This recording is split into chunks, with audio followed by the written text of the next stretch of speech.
Hello and welcome to our channel education Adda. आप सभी बच्चों का एजुकेशन अड्डा प्लेटफॉर्म पर स्वागत है। तो जैसा कि हम लोग जो फ्री क्रैश कोर्स शुरू कर रहे हैं, और ये बच्चे फ्री क्रैश कोर्स किसका है? ये क्लास नाइन्थ का है। यानी कि जो एग्ज़ाम अभी 9 क्लास का एंट्रेंस एग्ज़ाम यानी अलीगढ़ मुस्लिम यूनिवर्सिटी, एक सेकेंड, अलीगढ़ मुस्लिम यूनिवर्सिटी का जो क्लास नाइन्थ का इंट्रेंस एग्ज़ाम होने वाला है, इंट्रेंस एग्ज़ाम हमारा होने वाला है, उसका हम लोग फ्री क्रैश कोर्स कर रहे हैं। ठीक है, फ्री, बिल्कुल फ्री क्रैश कोर्स हमारा होने वाला है ये। और इसमें आप लोगों को कोई भी पेमेंट करने की कोई ज़रूरत नहीं है। इस एजुकेशन अड्डा प्लेटफॉर्म पर सारे वीडियो लेक्चर आपको फ्री मिलेंगे और आपका पूरी तरीके से प्रिपरेशन कंप्लीट करा देंगे। ठीक है बच्चे, तो आज जो है, आज ये फर्स्ट लेक्चर है हमारा क्लास नाइन्थ एंट्रेंस एग्ज़ाम के लिए। और सबसे पहला चैप्टर बच्चे आज हम लोग कवर करने वाले हैं, क्रॉप प्रोडक्शन एंड मैनेजमेंट। ठीक है बच्चे, डेली हमारा लेक्चर आएगा और लेक्चर के बेस पर हमारा सुपर 20 सेशन आने वाला है।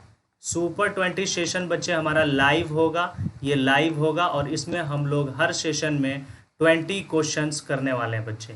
20 क्वेश्चन हम लोग जो है वो डेली करेंगे। तो डेली आपका लेक्चर आएगा और डेली आपका क्वेश्चन सेशन भी होगा। और उसके बाद PYQ क्वेश्चंस भी करेंगे हम लोग, यानी कि प्रीवियस ईयर क्वेश्चन भी करेंगे कि पिछले ईयर्स में कितने तरह के किस किस तरीके के क्वेश्चन आ चुके हैं, वो सारे देखेंगे। और आपका पूरी तरीके से सिलेबस जो है बच्चे हम कंप्लीट कराने वाले हैं।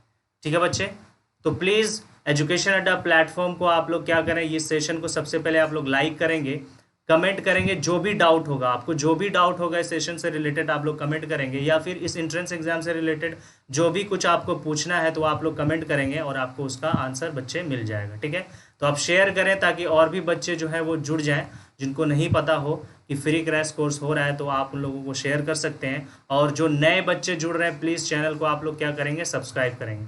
क्लास 11th एंट्रेंस एग्जाम के प्रिपरेशन के बाद ये हमारा क्लास 9th का एंट्रेंस एग्जाम का प्रिपरेशन बिल्कुल फ्री होने वाला है। और हम लोगों ने क्लास 11th एंट्रेंस एग्जाम में बहुत ही अच्छा जो है आप लोगों ने स्कोर किया है, तो वो सारे बच्चों को बहुत बहुत बधाई हो जिन्होंने बहुत ही अच्छा स्कोर किया है। रिजल्ट आने के बाद आप लोग सभी बच्चों को पता चल जाएगा किसने किसने स्कोर किया है। ठीक है बच्चे, तो बिना टाइम लगाते हम लोग आज का सेशन स्टार्ट करते हैं, आज का लेक्चर स्टार्ट करते हैं। तो पहला लेक्चर हमारा जो है वो है साइंस का क्रॉप प्रोडक्शन एंड मैनेजमेंट। ठीक है, तो सबसे पहले हम लोग देखेंगे कि एग्रीकल्चरल प्रैक्टिसेस क्या होता है, व्हाट इज एग्रीकल्चर प्रैक्टिसेस। तो हम लोग लार्ज स्केल पर एक ही तरह के लार्ज स्केल पर एक ही तरह के प्लांट्स का कल्टीवेशन करते हैं, खेती करते हैं, है ना। तो उसको बच्चे हम लोग क्या कहते हैं, उसको हम लोग बोलते हैं क्रॉप। क्या बोलते हैं? क्रॉप, यानी कि फसल। यानी कि किसान क्या करता है, एक ही टाइप्स के प्लांट्स लार्ज स्केल में उपजाता है, कल्टीवेट करता है। तो जो प्लांट्स उपजाया जाता है लार्ज स्केल में, उसको क्या बोलते हैं बच्चे? क्रॉप बोलते हैं। ठीक है, क्वेश्चन बच्चे देखिए कहाँ कहाँ से प्लॉट होने वाला है, यहाँ से क्वेश्चन प्लॉट होते हैं। क्रॉप्स, कितने तरीके का क्रॉप्स होता है, इसको क्लासिफिकेशन कर दिया गया बच्चे। पहला टाइप है हमारा खरीफ क्रॉप्स और दूसरा होता है रबी क्रॉप्स। पहला क्या है बच्चे? खरीफ है और दूसरा क्या है हमारा? रबी क्रॉप्स है। ठीक है, खरीफ क्रॉप्स हो गए, क्रॉप हो गए, और रबी क्रॉप हो गए। ये दो तरह के क्रॉप बच्चे जो है वो देखने को मिलता है, जो खेती की जाती है, जो किसान ये है इन दो तरह के क्रॉप्स को करते हैं। अब हम खरीफ क्रॉप्स और रबी क्रॉप्स में कुछ हम क्या कर लेंगे, देख लेंगे क्या डिफरेंसेस हैं। ठीक है, तो सबसे पहले हम लोग क्या देखेंगे, खरीफ क्रॉप्स क्या होते हैं और रबी क्रॉप्स क्या होते हैं, उसको हम लोग देखने वाले हैं। Kharif crops sown in the rainy season June and September, यानी कि ये वैसे फसल होते हैं, ये वैसे क्रॉप होते हैं जो रेनी सीजन में क्या किया जाता है, कल्टीवेट किया जाता है। रेनी सीजन में क्या इसका प्रोडक्शन होता है बच्चे, रेनी सीजन। क्यों? क्योंकि इस क्रॉप को चाहिए लार्ज अमाउंट ऑफ वाटर।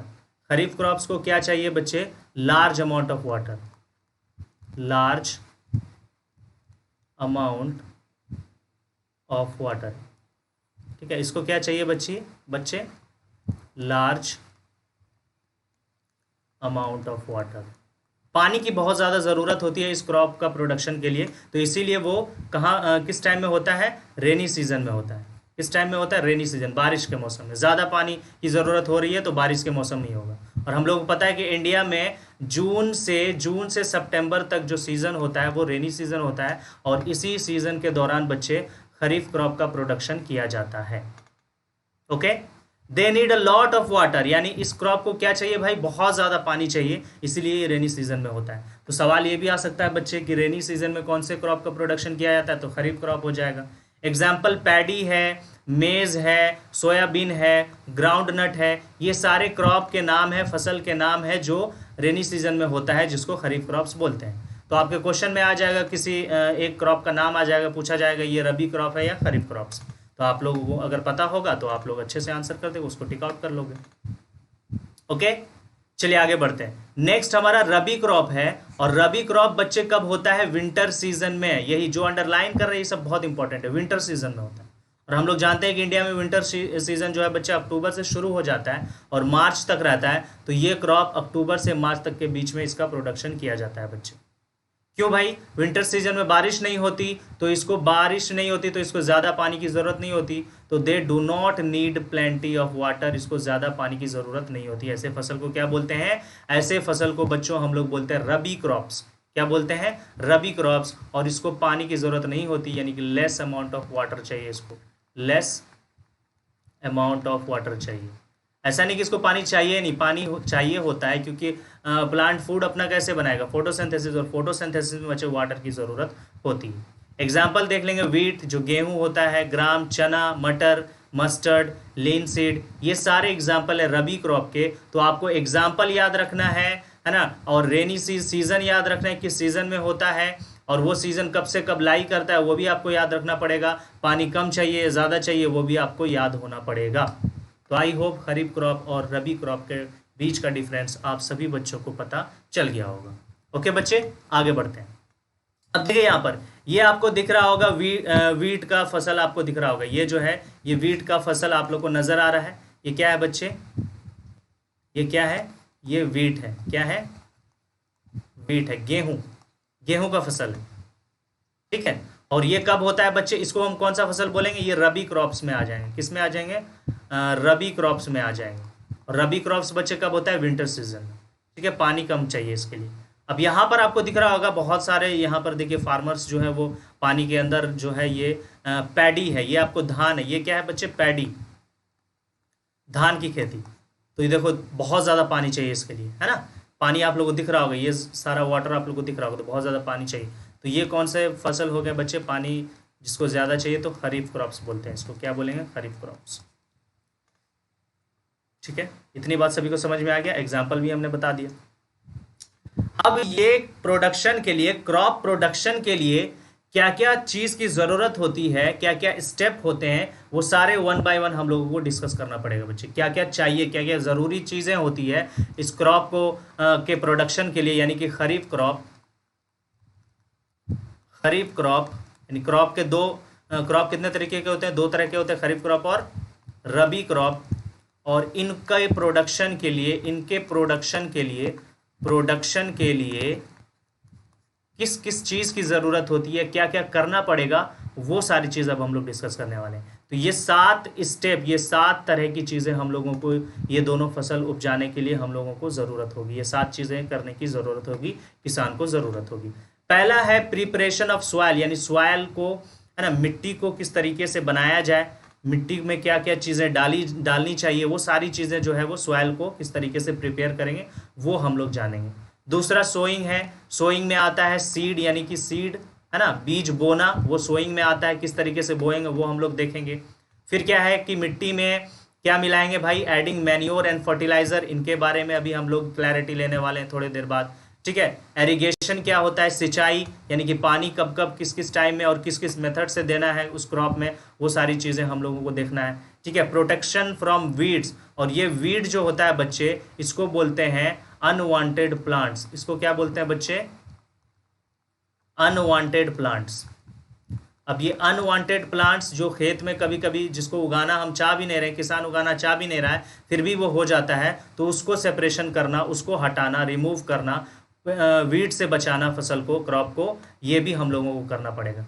उसके बाद फसल तैयार हो जाएगा तो हार्वेस्टिंग, यानी फसल मैच्योर होने के बाद, क्रॉप मैच्योर होने के बाद उसको क्या करना पड़ेगा, काटना पड़ेगा। काटने के बाद उससे अनाज निकालना पड़ेगा, वो सब हार्वेस्टिंग में आ जाता है। और फिर फाइनली लार्ज स्केल में हम क्रॉप का प्रोडक्शन कर रहे हैं तो उसका स्टोरेज भी करना है, और किस तरीके से स्टोर करेंगे वो सारी चीज़ें हम लोगों को देखना पड़ेगा। ठीक है बच्चे, चलिए तो 1 बाय 1 स्टार्ट करते हैं। तो सबसे पहले बच्चे आ जाता है हमारा प्रिपरेशन ऑफ सॉइल। तो किस तरीके से सॉइल का प्रिपरेशन करेंगे बच्चे, वो हम लोग को देखना है। सबसे पहले यहाँ पे देखो क्या लिखा हुआ है, turn the soil and लूजन it.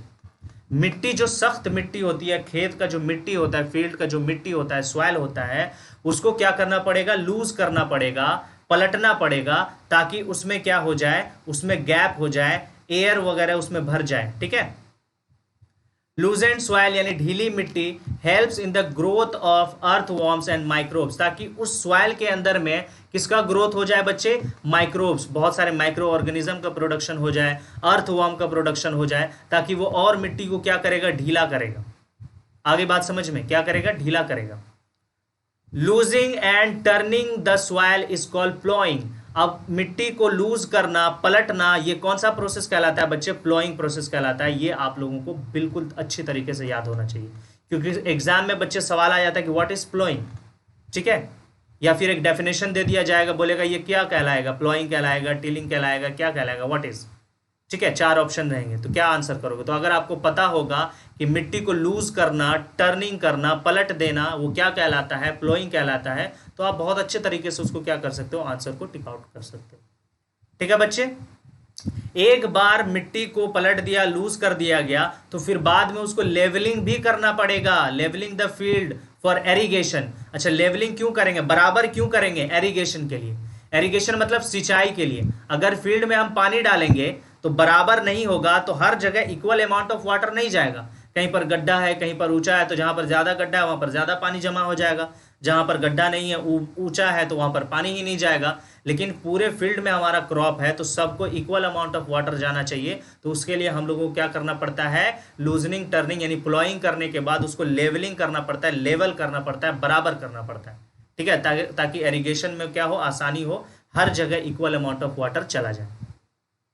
आगे बात समझ में। अब यहाँ देखिए, आपको पिक्चर में दिख रहा होगा, एक ट्रैक्टर की मदद से क्या किया जा रहा है, प्लॉइंग किया जा रहा है ना, मिट्टी को लूज बनाया जा रहा है। ठीक है, मिट्टी को क्या किया जा रहा है, लूज बनाया जा रहा है। फिर बाद में लेवलर से, है ना, लेवलर का इस्तेमाल करके उसको बराबर किया जाता है। चलिए आगे बढ़ते हैं, प्लॉइंग के क्या क्या एडवांटेज है वो देखेंगे। अगर आप लोग कहीं गांव से बिलोंग करते हो, विलेज से बिलोंग करते हो, तो आप लोगों ने देखा होगा कि जो यहाँ पर ऑक्स है, ऑक्स की मदद से जो है वो यहाँ पर देखो प्लॉइंग की जा रही है, मिट्टी को लूज किया जा रहा है, टर्निंग किया जा रहा है। ठीक है, इसमें क्या ह्यूमन एफर्ट्स है, एनिमल का एफर्ट्स है, तो इसमें बहुत ज़्यादा जो है वो टाइम भी लगेगा और वक्त भी लगेगा और मेहनत भी ज़्यादा लगेगा और इंसान थक भी जाएंगे जल्दी। तो इसके अलावा यहाँ पर देखिए, यहाँ पर किसका इस्तेमाल किया जा रहा है, ट्रैक्टर का इस्तेमाल किया जा रहा है। तो इसमें कम टाइम भी लगता है और ज़्यादा मेहनत की ज़रूरत भी नहीं होती है और ज़्यादा लेबर की भी ज़रूरत नहीं होती है, ज़्यादा पर्सन की भी ज़रूरत नहीं होती है। ठीक है, तो ये टाइम भी बचाता है। ठीक है, पहले के ज़माने में ट्रैक्टर वगैरह नहीं था तो लोग जो है वो बैल का इस्तेमाल करते थे प्लॉइंग करने के लिए। अब देखो क्या है प्लॉइंग के एडवांटेज, क्या है, क्यों हम प्लॉइंग करते हैं भाई, क्यों मिट्टी को हम ढीला बनाएंगे, क्यों मिट्टी को टर्न करेंगे। ठीक है, अब देखिए क्या लिखा हुआ है कि the loose soil allows good root penetration. ढीली मिट्टी रहेगी तो जो प्लांट्स का रूट होगा वो ज़्यादा अंदर तक जाएगा और आराम से अंदर तक जाएगा और बहुत ही अच्छे तरीके से वो ग्रो करेगा। टाइट मिट्टी रहेगा तो अंदर जाएगा ही नहीं रूट्स, और उस कंडीशन में प्लांट जो है वो ग्रो नहीं करेगा। ठीक है बच्चे, this allow for the mixing of manure and fertiliser uniformly and thoroughly. और इसकी वजह से अगर हमको मिक्स करना है, मिट्टी में क्या मिक्स करना है, मैन्योर मिक्स करना है और फर्टिलाइजर मिक्स करना है। अभी हम आगे बताएंगे what is manure and what is fertiliser. Manure जो होते हैं इसको खाद बोला जाता है। ठीक है, ये नेचुरल होता है। मैन्योर क्या होता है बच्चे, नेचुरल होता है, नेचुरल होता है यानी कि ऑर्गेनिक होता है, ऑर्गेनिक होता है।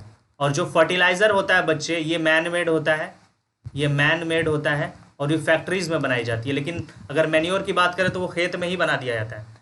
क्या होता है, ये प्लांट्स मर जाएं, एनिमल्स मर जाएं तो सड़ गल जाता है, तो वही मैन्योर बन जाता है बाद में। ठीक है, तो इसको हम लोग खेत में भी तैयार कर सकते हैं। ये मिट्टी में ह्यूमस इंक्रीज करता है। ठीक है, लेकिन फर्टिलाइजर क्या होता है, इसको फैक्ट्री में बनाते हैं। तो मिट्टी अगर हमारी ढीली रहेगी, सॉफ्ट रहेगी, भुरभुरी रहेगी, तो उसमें अच्छे से मैन्योर मिक्स हो सकता है और फर्टिलाइजर मिक्स होता है। अगर सख्त मिट्टी रहेगा तो अच्छे से मिक्स नहीं हो पाएगा, तो मिट्टी में वो सारे न्यूट्रिएंट्स नहीं पहुंच पाएंगे। इसीलिए प्लॉइंग करना बहुत ही ज़रूरी होता है बच्चे। आगे बात समझ में।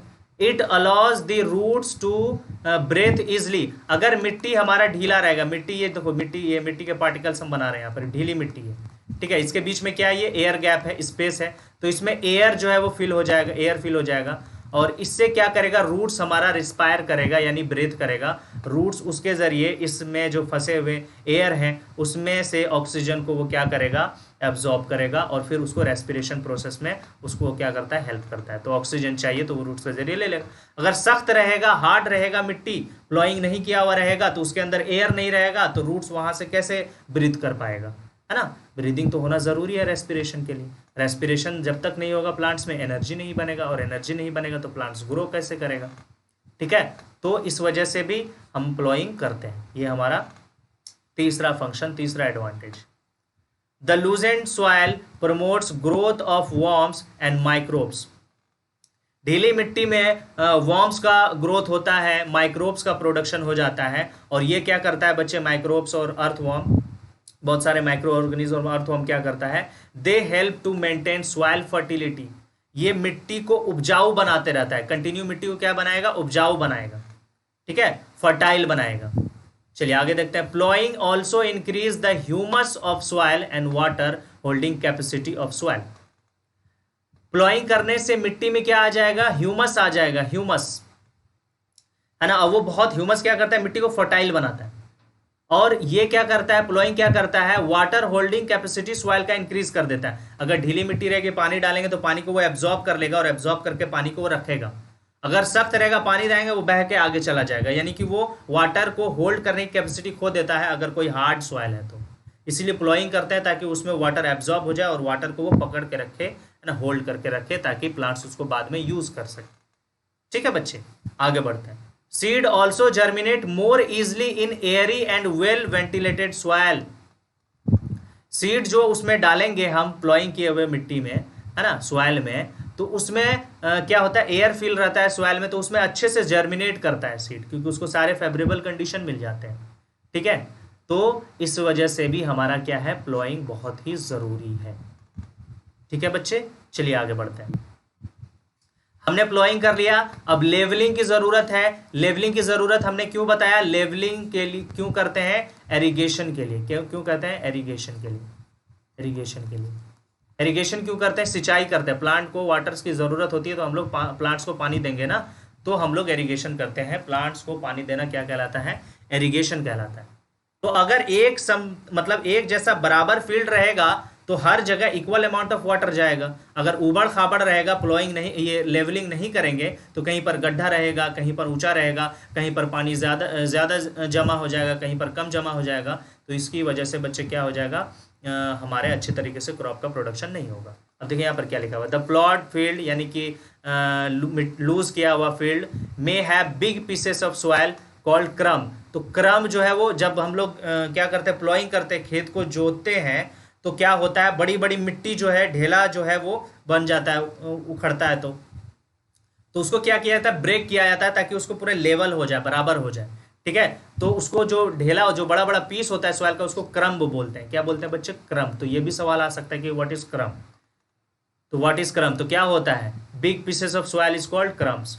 There crumbs are broken down with the plank. और ये क्रम्स को किससे तोड़ा जाता है, प्लैंक। ये एक वुडन प्लैंक होता है, इस तरीके का लकड़ी का प्लैंक होता है। यहाँ पर तो ये मशीन यूज़ किया जा रहा है लेवलिंग करने के लिए। अगर आप लोग गांव से बिलोंग करते होंगे तो इस तरीके का लकड़ी का प्लैंक होता है, और ये कनेक्ट होता है बैल से, ये कनेक्ट होता है बैल से। ठीक है, बैल से। यहाँ पर इस तरीके से हम बना दिया है, 4 पैर दे देते हैं भाई। फिर बोलोगे 2 पैर वाला कौन सा बैल होता है, ये पूँछ हमने दे दिया, ये सींग भी दे दिया हमने, लो सींग भी हमने दे दिया, इस तरीके का। ठीक है, इस तरीके का वुडन प्लैंक होता है। इससे क्या किया जाता है, लेवल किया जाता है, बराबर किया जाता है, वो क्रम्स ब्रेक डाउन हो जाते हैं। ठीक है, या फिर आयरन लेवलर। आयरन लेवलर यहाँ पर दिख रहा होगा, ये सारे क्या है, आयरन लेवलर है। देखो किस तरीके से लेवल किया गया है, बिल्कुल एकदम बराबर कर दिया जा रहा है मशीन के द्वारा, ट्रैक्टर के द्वारा। ठीक है, loosen soil can easily get eroded by wind and rain hence to avoid erasing the levelling of soil is necessary. तो अगर हम क्या करें, लेवल नहीं करें, बराबर नहीं करें, तो अगर आंधी वगैरह आ जाए, विंड वगैरह आ जाए तो मिट्टी खिसक भी सकती है, लेकिन बराबर रहेगा तो नहीं हमारा खिसकेगा मिट्टी ना। तो इसलिए हम लोग लेवलिंग इसलिए भी करते हैं। अब देखो क्या है भाई, plough, hoe, cultivator and leveller are the main tools use for ploughing. Ploughing करने के लिए कुछ हम लोग टूल्स का इस्तेमाल करते हैं, जैसे प्लॉ हो गया, यानी जिसको हल बोलते हैं। प्लॉ को क्या बोलेंगे बच्चे, हल बोलेंगे, हिंदी में हल बोलेंगे। हो भी इस्तेमाल करते हैं, कल्टीवेटर इस्तेमाल करते हैं, लेवलर इस्तेमाल करते हैं। ये सारे जो क्या है भाई, टूल्स है जो प्लॉइंग करने के लिए इस्तेमाल किया जाता है। ये भी आपके एग्जाम में आ सकता है बच्चे, ठीक है। चलिए आगे वन बाय वन पढ़ते हैं। हो देखो किसको बोलते हैं बच्चे, देखो ये है हो, ये देखो आयरन का यहाँ पर प्लेट लगा हुआ है, और ये बड़ा सा वुडन क्या है हमारा, लकड़ी का यहाँ पर क्या लगा हुआ है, हैंडल लगा हुआ है। इसको क्या बोलते हैं, हो बोलते हैं। ये वीड को बाहर निकालने, खेत से वीड को बाहर निकालने के लिए इसका इस्तेमाल किया जाता है। मिट्टी को लूज करने के लिए भी इस्तेमाल किया जाता है। लॉन्ग रॉड ऑफ वुड, यानी इस तरीके का है ना, ये हमारा क्या हो गया, ये हमारा लकड़ी हो गया, और इस तरीके से ये जो है आयरन का क्या हो गया भाई, प्लेट हो गया, ठीक है। इसको क्या बोलेंगे, हो बोलेंगे। Strong, broad and bent plate of iron, ये देखो मुड़ा हुआ प्लेट आयरन का यहाँ पर दिख रहा होगा, यही ना आयरन का प्लेट है, ये आयरन प्लेट, ठीक है, ये हो है। अब देखो कल्टीवेटर क्या है, कल्टीवेटर जिसको हल बोलते हैं, ये देखो यहाँ पर, ये है कल्टीवेटर। कल्टीवेटर इसको ट्रैक्टर्स के इस्तेमाल से हम लोग प्लॉइंग करते हैं, ठीक है। तो ploughing is done by tractor driving, tractor से ड्राइव किया जाता है, और इसको खेत में डाल करके हम लोग क्या करते हैं, किसान क्या करता है, प्लॉइंग करता है, मिट्टी को लूज करता है, प्लॉइंग करता है। आगे बात सभी बच्चों को समझ में। नेक्स्ट यहाँ पर देखते हैं बच्चे। अब दूसरा हमने क्या किया, मिट्टी को प्रिपेयर कर लिया भाई, सॉइल को किससे, प्लॉइंग कर लिया, लेवलिंग कर लिया। अब उसमें हम क्या मिलाएंगे, अब उसमें हम मिट्टी में मैन्योर मिलाएंगे, फर्टिलाइजर मिलाएंगे, यानी कि मिट्टी में वो सारे न्यूट्रिएंट्स देंगे जिसकी ज़रूरत प्लांट को है, जिसकी ज़रूरत क्रॉप्स को है, ठीक है। तो मैन्योर और फर्टिलाइजर देंगे। तो यहाँ पर देखिए क्या लिखा हुआ है, the substances which are added to the soil in the form of nutrients for the healthy growth of plants are called manure and fertiliser. तो मिट्टी में हम कुछ सब्सटेंसेस मिलाते हैं, है ना, और मिट्टी में वो न्यूट्रिएंट्स मिक्स किया जाता है ताकि क्रॉप्स का हेल्दी ग्रोथ हो, ठीक है। तो वो क्या कहलाता है, मैन्योर मिलाते हैं और फर्टिलाइजर मिलाते हैं। अब मैन्योर और फर्टिलाइजर क्या है, वो वन बाय वन हम लोग डिस्कस करेंगे। यहाँ पर आप दिख रहे होंगे, देखो ये मैन्योर है, खाद है, इसको मिक्स किया जा रहा है, और यहाँ पर देखो आर्टिफिशियल है, यहाँ पर ये फर्टिलाइजर है। ये क्या है बच्चे, फर्टिलाइजर का हमने डायग्राम यहाँ पर दिया हुआ है, फिगर दिया हुआ है, फर्टिलाइजर, और ये क्या है, मैन्योर है, ये क्या है, मैन्योर है। फर्टिलाइजर कहाँ बनता है भाई, ये मैन मेड है, ये मैन मेड है, मैन मेड है, और मैन्योर बच्चे ऑर्गेनिक होता है, ये नेचुरली बनता है, ठीक है। बहुत सारे प्लांट्स एनिमल्स के डेड बॉडी सड़ गल जाती है ना, ह्यूमन वेस्ट, एनिमल वेस्ट, ये सारे चीज़ से क्या बन जाता है, हमारा मैन्योर बन जाता है, ठीक है। आगे हम पढ़ेंगे कि मैन्योर का क्या क्या फ़ायदा है। Plants need several nutrients for their healthy growth, plants को बहुत सारे न्यूट्रिएंट्स की ज़रूरत होती है हेल्दी ग्रोथ के लिए, ठीक है। Repeated cultivation of crops in the same field depletes its soil of many nutrients. We replenish the soil by adding nutrients periodically and save the soil to become barren or infertile. एक ही खेत में बार बार खेती करने से, बार बार crops लगाने से उस field के सारे न्यूट्रिएंट्स क्या हो जाते हैं, ख़त्म हो जाते हैं। तो उस न्यूट्रिएंट्स को फिर से सॉइल में वापस डालना पड़ता है, जिस न्यूट्रिएंट्स को मिलाना पड़ता है। तो वही हम यूज़ करते हैं मैन्योर और फर्टिलाइजर, ताकि उस सॉइल, उस मिट्टी का न्यूट्रिएंट्स फिर से वापस हो जाए। क्योंकि एक बार हमने खेती में बहुत सारे क्रॉप्स लगा दिए, क्रॉप्स लगाया, वो सारे न्यूट्रिएंट्स मिट्टी का ले लेगा, न्यूट्रिएंट्स सॉइल का खत्म हो गया, तो दूसरी बार खेती करने से पहले हम उसमें क्या मिलाएंगे, न्यूट्रिएंट्स मिलाएंगे, मैन्योर ऐड करेंगे, फर्टिलाइजर ऐड करेंगे। आगे बात समझ में, ताकि मिट्टी जो हो वो क्या ना बन जाए, इनफर्टाइल ना हो जाए, बैरन ना हो जाए। बैरन मतलब बांझ होता है, मतलब उपजाऊ ना खत्म हो जाए, है ना, अनउपजाऊ जिसको बोलेंगे, तो इनफर्टाइल ना हो जाए। इसीलिए हम उसमें मैन्योर फर्टिलाइजर मिलाते हैं, ताकि वापस से न्यूट्रिएंट जो है वो सॉइल में मिक्स हो जाए, आ जाए वापस से। आई होप यहाँ तक सभी बच्चों को समझ में आया होगा। चलिए आगे बढ़ते हैं। आगे है nutrients required by plants are two types. दो तरह के न्यूट्रिएंट्स जो है वो प्लांट्स को चाहिए। एक मैक्रो न्यूट्रिएंट्स, मैक्रो है MACRO, मैक्रो है, ठीक है, मैक्रो न्यूट्रिएंट्स। दूसरा है micro nutrients, MICRO, micro nutrients. Macro मतलब यानी कि वैसा न्यूट्रिएंट जो लार्ज अमाउंट में चाहिए, लार्ज क्वांटिटी में प्लांट्स को देना पड़ता है, तो वैसे न्यूट्रिएंट्स को बोलते हैं मैक्रो न्यूट्रिएंट्स, जो लार्ज क्वांटिटी में देना पड़ता है मिट्टी में, ठीक है। Nutrients required in large quantity कौन कौन से भाई? Carbon, hydrogen, oxygen, nitrogen, potassium, phosphorus, sulphur, magnesium, calcium. Total nutrients बच्चे प्लांट्स को 16 न्यूट्रिएंट्स देना पड़ता है। कितना? 16 न्यूट्रिएंट्स। 16 न्यूट्रिएंट्स जो है वो टोटल जो है वो प्लांट्स को देना पड़ता है। उसमें से 9 न्यूट्रिएंट्स क्या होते हैं? मैक्रो जो लार्ज क्वांटिटी में देना पड़ता है, और 7 जो है वो माइक्रो न्यूट्रिएंट्स होते हैं वो। और माइक्रो न्यूट्रिएंट्स बच्चे स्मॉल क्वांटिटी में दिया जाता है, स्मॉल क्वांटिटी, ज्यादा नहीं देंगे।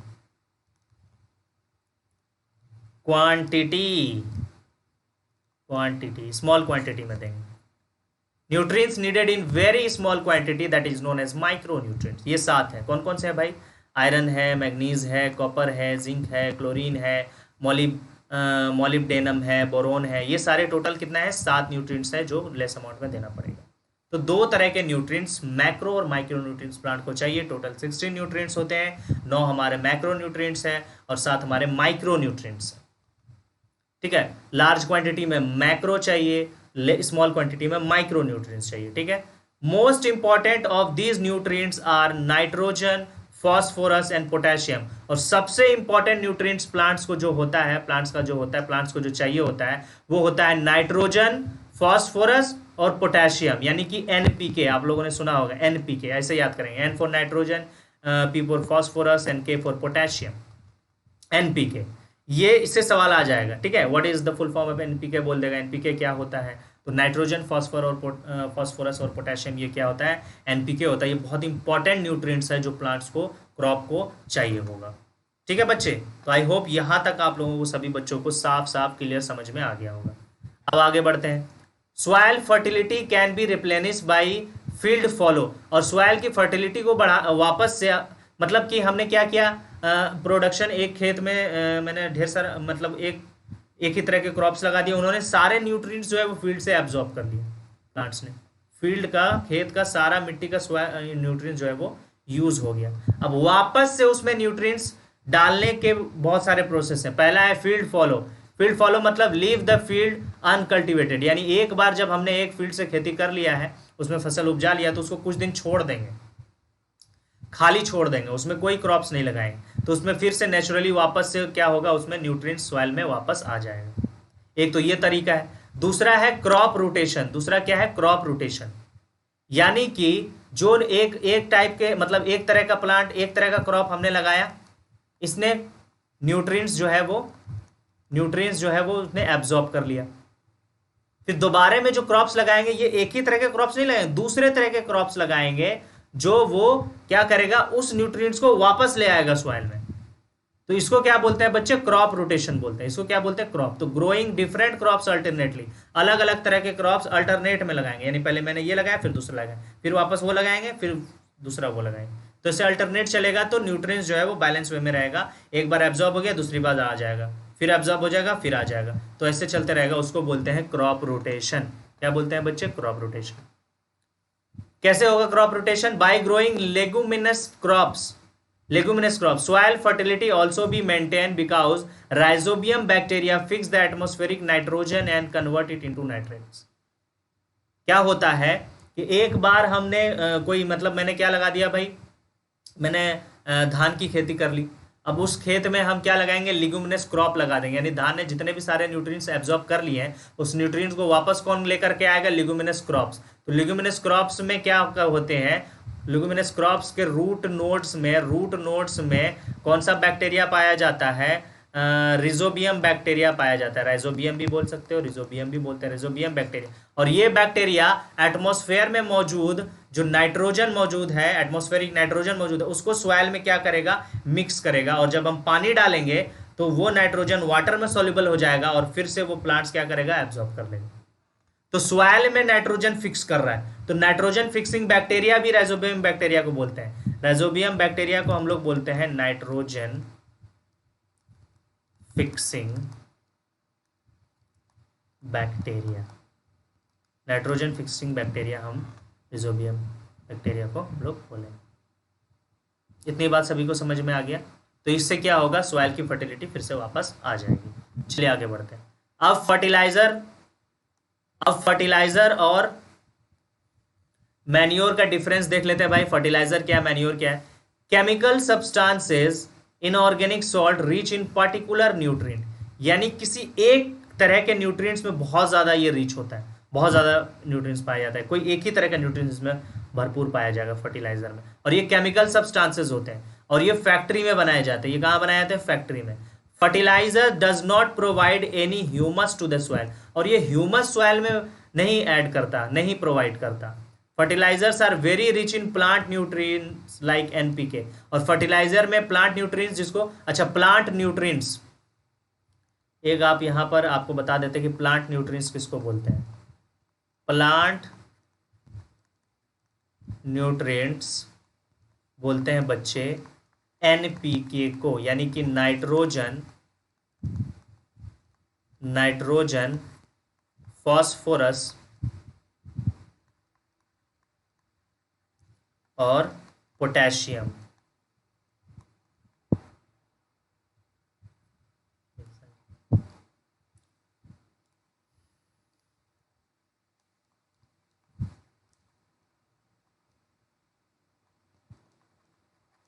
पोटेशियम, ठीक है, पोटेशियम। तो पोटेशियम, फॉस्फोरस और नाइट्रोजन, इसको क्या बोलते हैं? एनपीके। तो ये प्लांट न्यूट्रिएंट्स होता है। ये भी सवाल आ जाएगा, व्हाट इज प्लांट न्यूट्रिएंट्स, तो एनपीके आप टिक कर दोगे। तो फर्टिलाइजर एनपीके इसमें बहुत ज्यादा होता है, यानी नाइट्रोजन, फॉस्फोरस और पोटेशियम।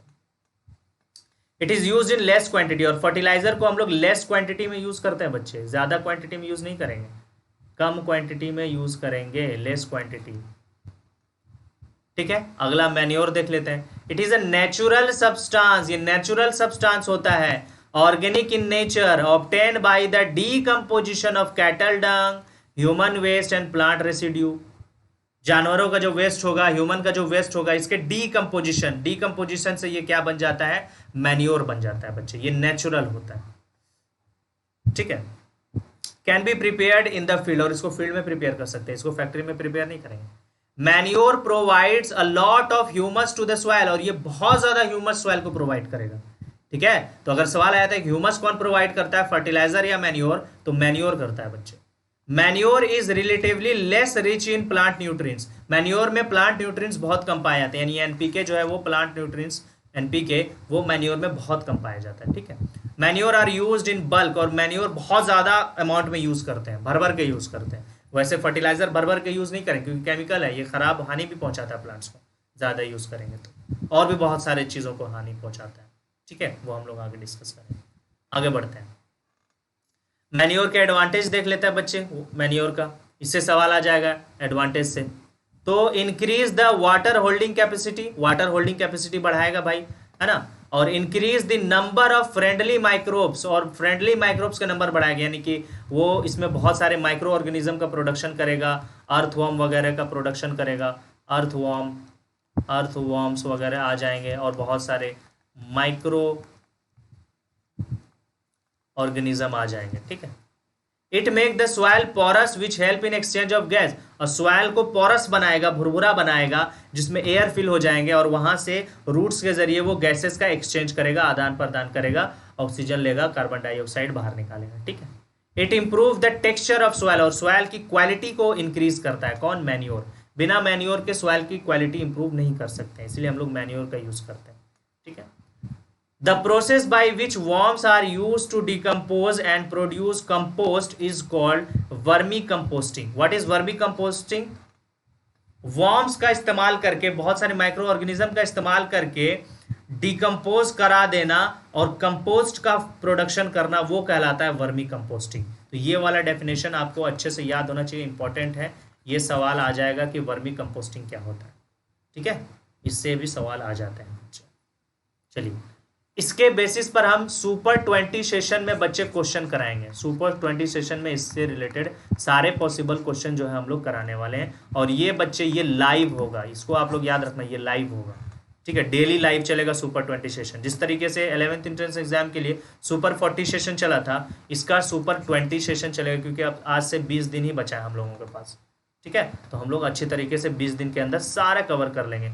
कोई घबराने, कोई परेशान होने की बात नहीं, एकदम बेहतरीन तरीके से आपका सारा सिलेबस कंप्लीट कराया जाएगा।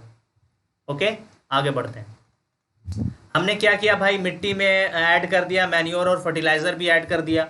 अब क्या करेंगे भाई, सीड की बारी आ गई। अब सीड को क्या करेंगे, सीड को बोएंगे। यहाँ पर दिख रहा होगा, ये देखो यहाँ पर सीड बोया जा रहा है। ढेर सारी जो महिला है ये क्या कर रही है, सीड बो रही है। यहाँ पर देखो सीड किस तरीके से बोया जा रहा है। तो अब सीड को हम किस तरीके से शो करेंगे, बोएंगे, वो हम लोग देखेंगे। सबसे पहले जो सीड की क्वालिटी होगी वो अच्छी होनी चाहिए, हेल्दी सीड होनी चाहिए, तभी क्या होगा, हमको हेल्दी फसल मिलेगा, हेल्दी क्रॉप्स मिलेगा। अच्छा, सीड की क्वालिटी कैसे जज करेंगे, तो एक कंटेनर लिया जाता है बच्चे, एक कंटेनर लिया जाता है और उस कंटेनर में वाटर ऐड कर देंगे। उस कंटेनर में क्या ऐड कर देंगे, वाटर ऐड कर देंगे। हमने क्या किया, वाटर ऐड कर दिया।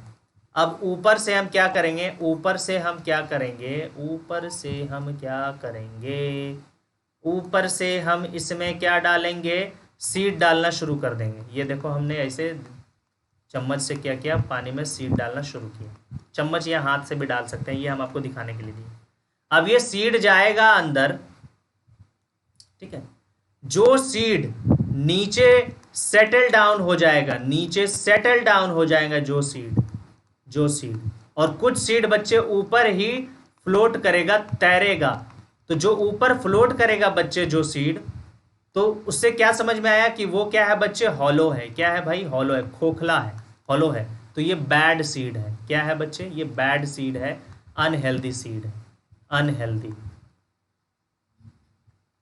अनहेल्दी। क्या है, अनहेल्दी। जो नीचे सेटल डाउन हो गया ये हेल्दी सीड है। ये क्या है बच्चे, ये हेल्दी सीड है, और इसी का हम लोग इस्तेमाल करेंगे, फिर क्या करेंगे, शो करेंगे, बोएंगे। आई होप यहाँ आपको समझ में आ गया होगा किस तरीके से हम लोग देखेंगे सीड किस तरीके से जज करेंगे। आगे बढ़ते हैं।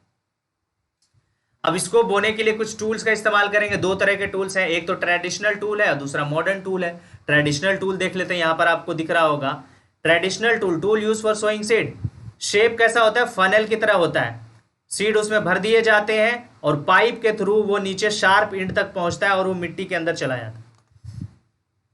अब आपको दिखाता हूं मैं बना करके। यहां पर देखिए, ये इस तरीके का फनल लाइक स्ट्रक्चर होगा और ये पाइप के थ्रू नीचे जाएगा, और यहाँ पे जो हल का नोक है, ये जो नोक है, शार्प एंड है, यहाँ से क्या होगा, सीड हमारा सीधे सीधे मिट्टी के अंदर जाएगा। ये हमने सीड इसमें भर दिया, ये हमने क्या कर दिया, सीड इसमें भर दिया। अब ये सीड नीचे जाएगा, नीचे जाएगा, नीचे जाएगा, और ये शार्प एंड पर यहाँ पर जाकर के क्या है, वो सीड चला जाएगा। ठीक है, ये हमारा क्या है, ट्रेडिशनल टूल है। फनल शेप का देखो यहाँ पर, ये क्या है, फनल है, फनल शेप है।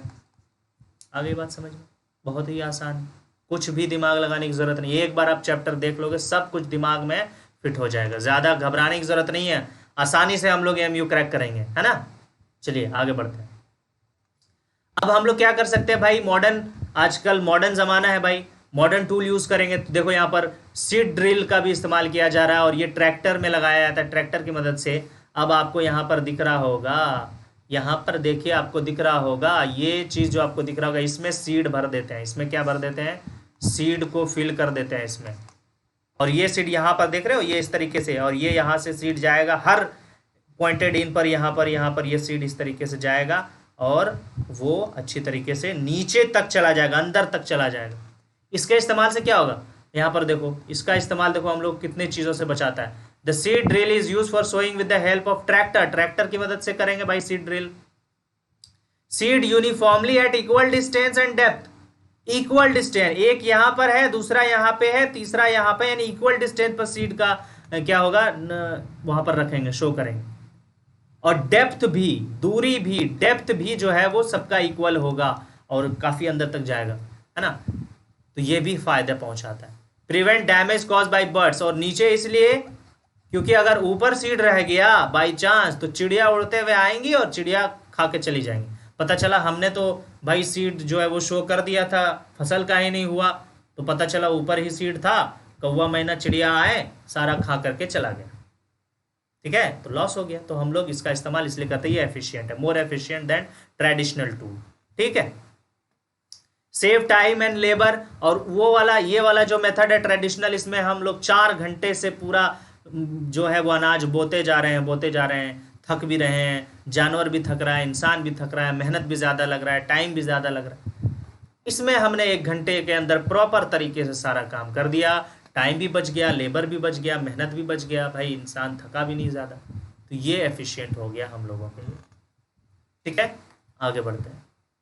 ब्रॉडकास्टिंग, हाथ से हम सीड को बोते हैं ना, छीट करके, ऐसे यहाँ पर दिख रहा होगा आपको, यहाँ पर दिख रहा होगा, तो इसको बोलते हैं ब्रॉडकास्टिंग। क्या बोलते हैं? ब्रॉडकास्टिंग। तो ब्रॉडकास्टिंग भी आ सकता है बच्चे। The process of scattering the seed by hand on soil is called broadcasting. Okay, यहां तक तो कोई प्रॉब्लम नहीं हो रहा होगा, एकदम हम लिख के दे सकते हैं, ठीक है। चलिए आगे बढ़ते हैं। अब हमने सीड भी क्या कर दिया भाई, बो दिया। अब उसको पानी चाहिए, क्या चाहिए? पानी चाहिए। तो उसके लिए हम कौन सा मेथड करेंगे? एरीगेशन। क्या करेंगे? Irrigation. The process of supplying water to the crops in a fields at different interval is called irrigation. यानी कि पानी का सप्लाई देना फसल को, है ना, अलग अलग इंटरवल पर, जब जब उसको पानी की ज़रूरत हो, तो ये वाला प्रोसेस हमारा क्या कहलाता है? एरीगेशन कहलाता है, ठीक है। क्यों चाहिए वाटर? क्यों चाहिए पानी? फोटोसिंथेसिस के लिए। फोटोसिंथेसिस क्यों करेगा भाई? जब तक प्लांट फोटोसिंथेसिस नहीं करेगा, खाना नहीं बनाएगा, तो जिंदा कैसे रहेगा? इंसान क्यों कैसे जिंदा रहता है? खाना खाता है, जिंदा रहता है, तो प्लांट्स को भी तो खाना चाहिए, उसको भी तो चाहिए पानी। चलिए, water protects the crops from frost and hot air currents, minerals and fertiliser dissolve in water are easily transported in the plant body, ठीक है। तो हम पानी डालेंगे तो सॉइल में जो न्यूट्रिएंट्स हैं, सॉइल में जो मिनरल्स हैं, सॉइल में जो फर्टिलाइजर्स है, वो सारे उसमें डिजॉल्व हो जाएंगे और वाटर उसको आसानी से डिजॉल्व हो जाएंगे वाटर में, और प्लांट्स वाटर को एब्जॉर्ब करेगा, उसमें सारी चीज़ें ऊपर चली जाएंगी, प्लांट्स में चली जाएंगी। ये भी एक हमारा एडवांटेज हो गया पानी का। Water is essential for germination and healthy growth and development of seed, fruit and flower. पानी चाहिए सीड जर्मिनेशन के लिए, हेल्दी ग्रोथ के लिए, डेवलपमेंट ऑफ सीड के डेवलपमेंट के लिए, फ्रूट बनने के लिए, फ्लावर बनने के लिए, सब चीज़ के लिए चाहिए पानी। तो पानी तो चाहिए ही चाहिए। तो हम किस मेथड से पानी देते हैं क्रॉप को? एरीगेशन मेथड से देते हैं, ठीक है। आगे बढ़ते हैं। ये देखिए एरीगेशन। एरीगेशन देखो, पानी हम लोगों को कहाँ से मिलता है, कहाँ से मिल सकता है? सोर्स ऑफ एरीगेशन, कुआं से, ट्यूबवेल से, तालाब से, झील से, रिवर से, डैम से, कनाल से, सबसे पानी हम लोगों को मिलेगा। अब 2 तरह के इरिगेशन सिस्टम आपको देखने को मिल रहा है, 2 तरह का इरिगेशन सिस्टम आपको देखने को मिल रहा है। इसी तरीके से हम अभी देखेंगे कि आगे कौन कौन से इरिगेशन सिस्टम है। Traditional method of irrigation. Traditional method of irrigation, देखो पहले के जमाने के लोग किस तरीके से इरिगेशन करते थे, सिंचाई करते थे।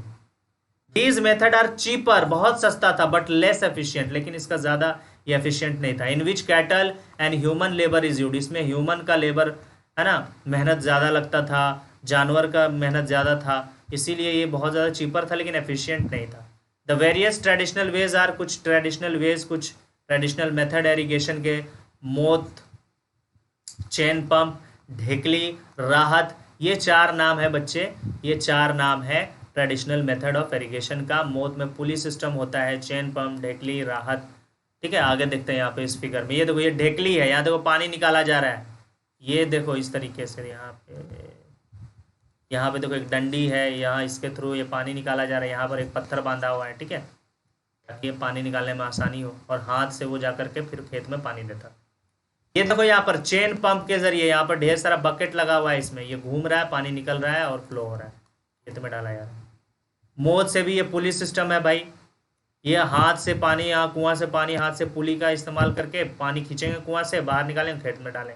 राहत में बच्चे देखो, इसमें जो है एनिमल का इस्तेमाल किया जा रहा है, कैटल का इस्तेमाल किया जा रहा है, ठीक है। तो ये राहत, ये 4 ट्रेडिशनल सिस्टम है इरिगेशन के, ठीक है। आगे बढ़ते हैं। अब modern method of irrigation, modern method देख लो क्या है, स्प्रिंकलर सिस्टम। स्प्रिंकलर सिस्टम देखो, परपेंडिकुलर पाइप, ये देखो परपेंडिकुलर पाइप है, इसमें नोजल है, ढेर सारे नोजल लगे हैं, ऊपर घूमेगा रोटेटिंग नोजल और एकदम फवारा की तरफ पानी निकलेगा ऊपर की तरफ से, और रेगुलर इंटरवल पर ये पानी दिया जाता है, और ये स्प्रिंकल ऑन द क्रॉप, और ये क्रॉप पर ये छींटे मार दिया जाता है। ठीक है, इसको बोलते हैं स्प्रिंकलर सिस्टम। उसमें बहुत ज़्यादा पानी का वेस्ट भी होता है, तो पानी का वेस्ट नहीं करने के लिए एक और दूसरा मेथड है ड्रिप सिस्टम, यानी कि क्रॉप के रूट्स में वो जो है वो बूंद बूंद पानी जाता है, उसमें जितना पानी चाहिए क्रॉप को उतना ही जाता है, ज़्यादा पानी नहीं जाता, पानी का वेस्ट नहीं। और ये राजस्थान वगैरह में, डेजर्ट एरिया वगैरह में ये ड्रिप सिस्टम का ज़्यादा इस्तेमाल होता है, जहाँ पानी की कमी हो। Water falls directly near the roots, water is not wasted, boon in regions where availability of water is poor. तो ये सिस्टम कहाँ है, जहाँ पानी की कमी है वहाँ पर ये सिस्टम का इस्तेमाल किया जाता है। चलिए भाई, हमने सिंचाई भी कर दिया। अब सिंचाई करने के बाद क्या देखते हैं, फसल के साथ साथ कुछ नए प्लांट्स भी ग्रो कर गए जिसको हम लोग उगाना नहीं चाहते थे। अनवांटेड प्लांट्स का क्या हो गया, ग्रोथ हो गया। कहां पर, फील्ड में। अनवांटेड प्लांट्स का प्रोडक्शन हो गया, जिसको क्या बोलेंगे, वीड्स बोलेंगे। अब उसको क्या करेंगे, उससे बचाएंगे भाई। तो क्या देखो क्या लिखा हुआ है, unwanted plants grow along with crop which compete with the main crop, nutrients, water, space, light called weed। उसको क्या बोलते हैं, वीड। यानी कि अनवांटेड प्लांट्स जो है वो ग्रो कर गए फसल में। अब भाई फसल को जो न्यूट्रिएंट्स चाहिए, जो पानी चाहिए, जो स्पेस चाहिए, जो लाइट चाहिए, उसमें वो क्या करने लगा भाई, भागीदारी करने लगा, उसका छीन लिया और अपना इस्तेमाल करने लगा। तो भाई उसको जितना चाहिए उसको तो उतना नहीं मिलेगा। अब तो हम क्या करेंगे, हम वीड को क्या करेंगे, बाहर निकालेंगे, हटाएंगे, हटो तुम जो है वो प्लांट्स को क्या कर रहे हो, खराब कर रहे हो। तो some common weeds are oat, grass, amaranthus, जिसको चौली भी बोलते हैं, एमरैंथस है ना, कॉन्वोवुलस, जिसको हिरन खुरी भी बोलते हैं, कॉन्वोवुलस। ये सब वीड है, आपको नाम याद होना चाहिए, है ना। चेनोपोडियम, भथुआ साग आपने सुना होगा, भथुआ, ये सब निकल जाते हैं, उसको उगाते नहीं है फिर भी क्रॉप में जो है वो निकल जाते हैं बच्चे। तो ये प्लांट्स का न्यूट्रिशन जो है हमारा क्रॉप जो है उसका न्यूट्रिशन लेने लगता है, तो हम पहुंचा रहा है ना, तो इसको बाहर तो निकालना पड़ेगा, अभी देखेंगे कैसे निकालेंगे। Amaranthus is the most commonest weed which grows along with almost every crop. ये वाला जो हमारा वीड है ना, ये ऑलमोस्ट सभी फसल के साथ उग जाता है। लेकिन कॉन्वोवुलस जो है ये हमारा सिर्फ और सिर्फ रबी क्रॉप्स जब हम उगाएंगे, रबी क्रॉप्स जब लगाएंगे उसके साथ ये वीड जो है वो निकल आते हैं, और क्या करते हैं भाई, उसका न्यूट्रिएंट्स लेना शुरू हो जाता है। ये बहुत ख़राब चीज़ है, क्रॉप के दुश्मन है, सौतेला भाई है, ठीक है, हिस्सा मांगने आ जाते हैं।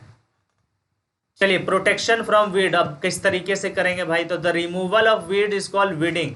अच्छा, वीड को हम जब क्रॉप से बाहर निकालेंगे, फील्ड से बाहर निकाल देंगे, तो उस प्रोसेस को क्या बोलेंगे, उस प्रोसेस को बोलेंगे वीडिंग। क्या बोलेंगे, वीडिंग। ठीक है, चलिए। Weeding can be done with the help of खुरपी का इस्तेमाल करके। देखना, खुरपी जो है ना, हम बना के दिखाते हैं आपको। ये इस तरीके का खुरपी जो है, ये हैंडल होता है, इस तरीके का खुरपी है। इसके इस्तेमाल करके हम क्या कर सकते हैं, हाथ से ही हम क्या कर सकते हैं, वीड को बाहर निकाल सकते हैं। सीड ड्रिल का भी इस्तेमाल कर लेते हैं भाई। हैंड पिकिंग, हाथ से भी चुन लेते हैं। भथुआ साग जो है हाथ से ही चुन लेती हैं औरत सब, है ना, घर पे आती हैं, उसको बना के खा भी लेती हैं बड़े मज़े से। ठीक है, तो हैंड पिकिंग मेथड से भी जो है वो प्रोटेक्शन कर सकते हैं, वीड को हम बाहर निकाल सकते हैं, वीडिंग कर सकते हैं। तो वीडिंग क्या होता है, वीड को क्रॉप से अलग करना, खेत से बाहर निकालना, वीडिंग कहलाता है। आगे बढ़ जाते हैं। Some chemical are also use to control the weeds are called weedicide. कुछ केमिकल का भी इस्तेमाल करते हैं ताकि वीड का ग्रोथ ना हो, अगर वीड हो जाए तो वो खत्म हो जाए, स्प्रे करते हैं केमिकल का फसल पे, उसको क्या बोलते हैं, वीडीसाइड। जो केमिकल होता है उसको क्या बोलते हैं, वीडीसाइड। तो कुछ है, एट्राजाइन है, एट्राजाइन 2,4-D यानी कि 2,4-डाइक्लोरोफेनॉक्सी एसेटिक एसिड, ये सब वीड के नाम है, आपको याद होना चाहिए। सवाल पूछ देगा ये क्या है भाई, तो क्या बोलोगे, वीड है या फर्टिलाइजर, तो वीड है। MCPA 4-क्लोरो-2-मिथाइल फेनॉक्सी एसेटिक एसिड, या मेटाक्लोर या बुटाक्लोर, ये सब वीड के नाम हैं, आपको याद होना चाहिए ताकि आप एग्जाम में अच्छे से स्कोर कर सको। आगे बढ़ते हैं। अब हमने भाई वीड को भी बाहर निकाल दिया, वीड को भी हमने बाहर निकाल दिया। अब क्या करेंगे, अब फसल जो है वो मैच्योर हो गया, अब फसल मैच्योर हो गया, अब उसको क्या करेंगे, खेत से अब उसको क्या करेंगे, काटेंगे, कटिंग करेंगे। तो cutting of crop after it mature, जब फसल पक जाएगा उसको काटना, उसको क्या कहलाएंगे, हार्वेस्टिंग कहलाएगा। और मैनुअली अगर हम लोग करेंगे, हाथ से करेंगे, मैनुअली करेंगे तो सिकल का इस्तेमाल करके, ये जो दिख रहा है ये आपका सिकल है, जिसको हिंदी में कचिया भी बोलते हैं। ठीक है, कोई बच्चे सुन के हंस रहे होंगे, जिनको पता होगा, जो गांव से बिलोंग करते हैं, उसको क्या बोलते हैं, कचिया। By a machine called harvester, और मशीन से अगर हम इसको कटिंग करते हैं फसल को तो उसको क्या बोलते हैं, हार्वेस्टर बोलते हैं। क्या बोलते हैं, harvester. Grain seed are separated from the chaff, अनाज को चाफ से यानी कि छिलका से, यानी कि ये क्या है भाई, ये यहाँ पर ग्रेन है, ये ग्रेन है, और ये क्या है, ये सब पौधा है। तो इसको अलग करना, ये पूरा पोर्शन क्या कहलाएगा, चाफ कहलाएगा। ये पोर्शन क्या कहलाएगा, चाफ कहलाएगा। क्या कहलाएगा, चाफ कहलाएगा। और ये क्या है, ये ग्रेन है, तो ग्रेन चाफ कहलाएगा। ठीक है, फिर विनोइंग करता है, आगे हम विनोइंग बताएंगे क्या होता है। कुछ हार्वेस्ट फेस्टिवल है भाई, फसल जब पक जाता है, अच्छी फसल हो जाती है, तो खुशी में क्या करते हैं, सेलिब्रेट किया जाता है। तो पोंगल एक फेस्टिवल है, बैसाखी है, होली है, दिवाली है ना, नाबन्ना है और बिहू है, ये सारे हार्वेस्टिंग फेस्टिवल है ना। फसल पकने की खुशी में सेलिब्रेशन किया जाता है, अच्छी फसल के खुशी में सेलिब्रेशन किया जाता है। आगे बढ़ते हैं। अब यहाँ पर देखो, ये जो दिख रहा है ना, इसको बोलते हैं कॉम्बाइन। क्या बोलते हैं, कॉम्बाइन मशीन बोलते हैं, कॉम्बाइन। इसमें क्या होता है, फसल काट भी रहे, थ्रेसिंग भी कर रहे हैं, ग्रेन को फसल से अनाज को अलग कर रहे हैं। यहाँ से देखो, यहाँ चाफ निकल रहा है, चाफ एकदम भूसा निकल रहा है, कट भी हो रहा है, अनाज भी सेपरेशन हो रहा है, भूसा भी अलग हो रहा है, सब चीज़ एक ही मशीन से हो रहा है। तो इसको क्या बोलते हैं, कॉम्बाइन बोलते हैं। The process of beating out the grain from the crop is called threshing, यानी कि क्रॉप से ग्रेन को निकालना, पीट कर निकालना या सेपरेट करना थ्रेसिंग कहलाता है। In threshing grain seeds are separated from chaff. अब ग्रेन जो थ्रेस किया हुआ ग्रेन जो होता है, उसमें भी बहुत सारे चाफ मिक्स होते हैं, तो उसको भी अलग किया जाता है, उसको भी इसी में से अलग हो जाएगा chaff. A combine can harvest as well as thresh, ये कंबाइन फसल को काट भी रहा है और थ्रेस भी कर रहा है, अनाज को भी अलग कर रहा है चाफ से, ग्रेन को चाफ से अलग कर रहा है। विनोइंग क्या होता है बच्चे, winnowing the process of separating the chaff from the grain, chaff को ग्रेन से अलग करना, ये कहलाता है, ये स्टेप विनोइंग कहलाता है। It is called winnowing, winnowing. ठीक है, आगे बात समझ में, चलिए भाई आ गई बात समझ में। तो अब हमने अनाज को भी अलग कर लिया, अनाज एकदम तैयार हो गया है। लार्ज स्केल पर हमने क्या किया भाई, कोई प्लांट हम लार्ज स्केल पे लगाते हैं तभी तो उसको क्रॉप बोलते हैं, फसल बोलते हैं ना। अनाज रेडी है, अब उसको क्या करेंगे, स्टोर करेंगे भाई। ढेर सारा हमने उपजा लिया है तो अब इसको स्टोर करना पड़ेगा ना। तो if the crop grains are kept to be kept for longer time, लंबे समय के लिए उसको रखना है, तो they should be safe from moisture, moisture से, नमी से बचाना पड़ेगा, इंसेक्ट से बचाना पड़ेगा, रैट से बचाना पड़ेगा, कुछ माइक्रो ऑर्गेनिज्म से बचाना पड़ेगा, है ना। तो उसके लिए क्या करते हैं हम, कुछ यूज करते हैं। देखो ये जो दिख रहा है ये सिलोज है, क्या है, सिलोज है, इसके अंदर जो है हम लोग रखते हैं लार्ज स्केल पर। Harvested grain is usually dried in the sun and stored in the suitable container. Harvested grain, जो अनाज हमने निकाला उसको पहले धूप में खूब सुखाएंगे ताकि उसका मॉइस्चर सब खत्म हो जाए, अगर मॉइस्चर रहेगा तो उसमें फंगस लग जाएगा। ठीक है, और फिर उसको कंटेनर में क्या करेंगे, स्टोर करेंगे, ग्रेनरीज में स्टोर कर सकते हैं। Farmer store grain in jute bags और मेटालिक बिन, जूट बैग और मेटालिक बिन में फार्मर स्टोर करेंगे। जूट बैग में क्यों, क्योंकि जूट बैग जो है, जूट का जो बैग है, थैला जो है, बोरा जो है, वो जो है अनाज को क्या करता है, अनाज में जो भी मॉइस्चर है उसको भी एब्जॉर्ब कर लेता है, इसीलिए जूट बैग में रखते हैं। Large scale storage of grain is done in silos, बड़े पैमाने पर अगर स्टोर किया जाता है अनाज को तो सिलोज में, ये आपको दिख रहा होगा ये सिलोज है। एंड ग्रेनरीज, और ग्रेनरीज में, to protect them to pest from pest like rat and insect, किससे बचाने के लिए, चूहे से और इंसेक्ट से बचाने के लिए ग्रेनरीज और सिलोज में हम लोग स्टोर करते हैं। अब यहाँ देखो ये जो है ये सिलोज है, ये क्या है बच्चे, सिलोज है, और ये ग्रेनरीज है, ये क्या है बच्चे, ये हमारा ग्रेनरीज है, गोदाम है। देखो जूट बैग में रखा गया है, ठीक है, ये सारे बैग जूट। अच्छा, पुराने ज़माने में dried neem leaves and use for stored food grain, नीम का पत्ता, सूखा नीम का पत्ता डाल देते हैं, अगर कच्चा डालेंगे तो उसमें मॉइस्चर होता है, फंगस लग जाएगा, तो सूखा नीम का पत्ता, ताकि इंसेक्ट से बच सके। ठीक है, इंसेक्ट से बच सके। तो हम लोगों ने क्या कर लिया, स्टोर भी कर लिया भाई साहब, स्टोर भी कर लिया हम लोगों ने। आगे बढ़ जाते हैं, और हम लोगों को पूरी तरीके से फसल जो है वो शुरू से लेकर के आखिर तक हमने सब चीज़ कर लिया। अब कुछ जो है वो फूड जो है वो एनिमल से भी हम लोगों को मिलता है, वो भी हम लोग देख लेते हैं, इससे भी क्वेश्चन आ जाता है बच्चे। ठीक है, तो we get food from animals in the form of milk, meat, egg, fish. क्या मिलता है, मिल्क मिलता है, मीट मिलता है, एग मिलता है, फिश मिलता है।